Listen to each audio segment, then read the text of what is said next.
cameraman. I'll show you. This is our plan is to have a swimming pool here. To be honest, we've run out of money. We haven't got money to build this swimming pool, but we've done part of it, of the digging, and we've dug it. We haven't got. It does cost quite a lot to do a swimming pool, but we've also learned. We've made mistakes. We've dug it almost 2 meters this side. That's the deep end. That's, you can see me how we just show you. This is a deep end. We've dug this by hand, manually by hand, no machines. So that's quite an amazing job to do, and it's extraordinary. Yeah. So we do thank the local community. It's all dug by the local community by hand, no machinery, no digger, nothing. But we made a mistake. We shouldn't build swimming pools in rural areas that are 2 meters deep, because people probably can't swim, and we would have to have a lifeguard looking after the place. So we're gonna have to fill up this place again to make it at least about 1 meter or so that we don't have accidents. People that can't swim jumping in here. So in future, but we're putting this on hold. We're not doing the swimming pool. It's too costly, and we can't afford it. So we just do what we can afford, and we can just leave it until to a certain point when we have a little bit of money, and then we take it on. And but our clients will understand that we at least we have tried. We can give them the outside showers for them, and I'll come and show you the outside showers that we have. That we help on that. Okay. This one, this is pavilion, it's meeting area.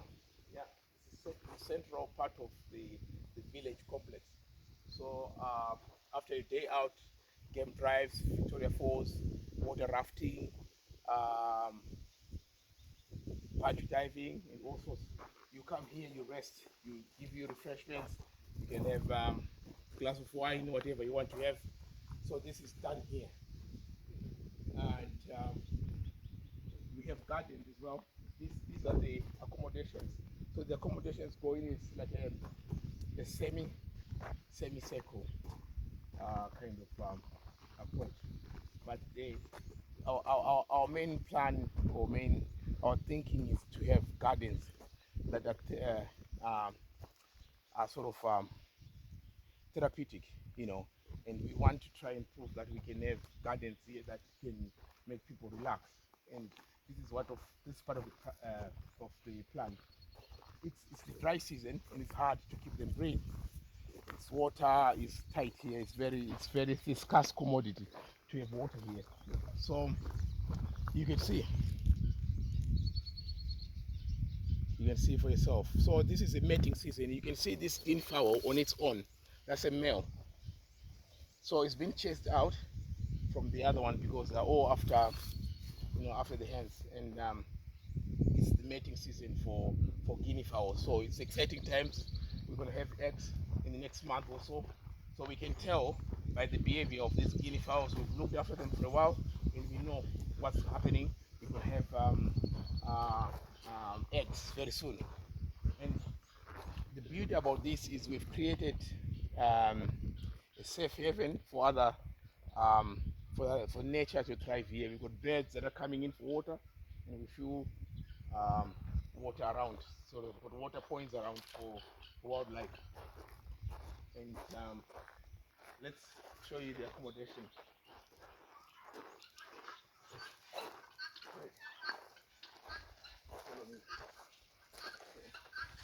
So, right, this is one of the accommodations that you could have.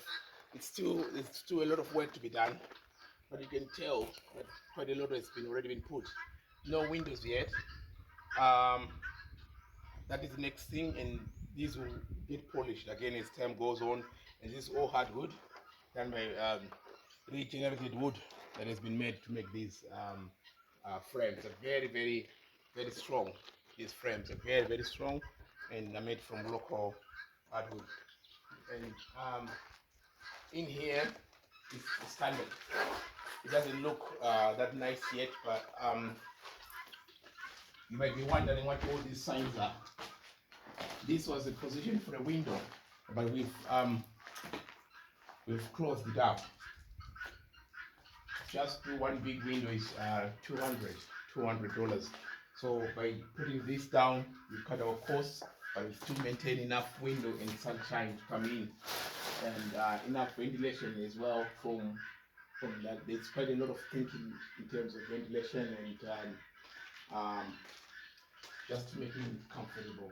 So if you come over this side, and I will show you, we've got our toilets. We're already setting up. By the end of this week, we'll have the toilet set up here, and the bathrooms will be done.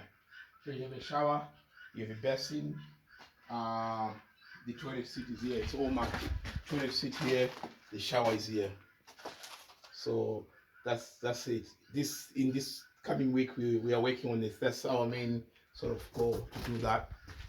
And yeah, very simple. We'll try and keep it very, very simple, and that's it. So out here you come, your view is always what you see as you come out. Yeah, and you got Boswell there, the elephant. And if you have time to Google, you go on Google and Google Boswell, the elephant, Manapus, and then you get more. Okay, let's come this way. So go past Boswell, and then we'll see. I'll show you what the plumber is doing up there.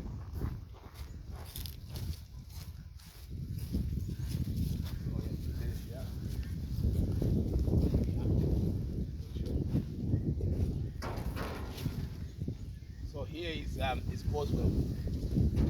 This is the most celebrated elephant actually in the entire world, and it's still alive. It's a good time to be alive. And we are probably the only place that celebrates it as well. So Boswell is found in Manapus. This is part of the Manapus National Park. And it's looking after a generation of elephants and teaching it to stand on two legs. And it does that perfectly well. And we celebrate it here. And this is where it stands. But it's still alive, so you get a chance, Google Boswell Manapus and you find it. So there we are, life size. Come in, I'll show you. So you can see that everybody is quite busy doing what they are. We are creating a village, what we call the next generation of African villages that create employment and also stand out to create microeconomies that are self-dependent on themselves. So here is people living with nature in harmony, and we have this kind of setup here. So you can see that's a round hut. Right, this one. Some people prefer a round hut. Some people prefer this. Let's go and see this one first.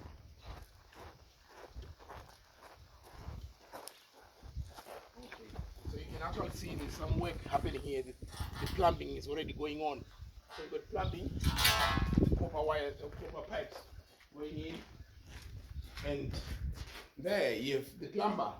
You have a plumber who's already setting the bathrooms. So the pace is going on quite well. So there we are, and this is the same kind of setup. And you can see, like I said, you will take down some of the windows because there were too many and probably will be too costly. So that is it, and good job done by the plumber there. So yeah, so that's what you see. So on this side, it's all wild. There's nobody who lives this side of the world. So we'll have a camping site over that side where people can camp. It's all wild. And wildlife coming all over the place. Anytime you can just see elephants in any of that. But and we've got lions as well. We've only just last week we had lions roaming around here. But we got to learn to live with nature, and that's it. And we talk about looking after the birds that are wild. We find giving them water is a good thing, because they come here. While you are investing in the gardens, you do bird watching. and it's one of the activities we are promoting here. Bird watching is an exciting thing that our young boys here are actually practicing. The cameraman is also one of those who's training to be a content creator, and this is part of the project, a bigger project. So I'll show you someone. So when we look after these plants, I'm just going to show you an example. It's a dry region. Wanga is very, very dry. So the only way we can look after these plants is reusing these plastic bottles that we pick around, and they got water in it. So they're dripping water little by little, but at least they keep the plants healthy through the dry season. And it is proving to be a method that helps us to save water and also to keep the plants alive. And we have managed to do it because all what you see here is all these plants we planted them from seed. There are very few places you find people growing plants from seeds. They just just buy plants, but plants are very costly.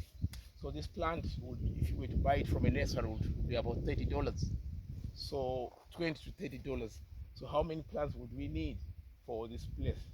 That's a lot. So we sort of get them as seeds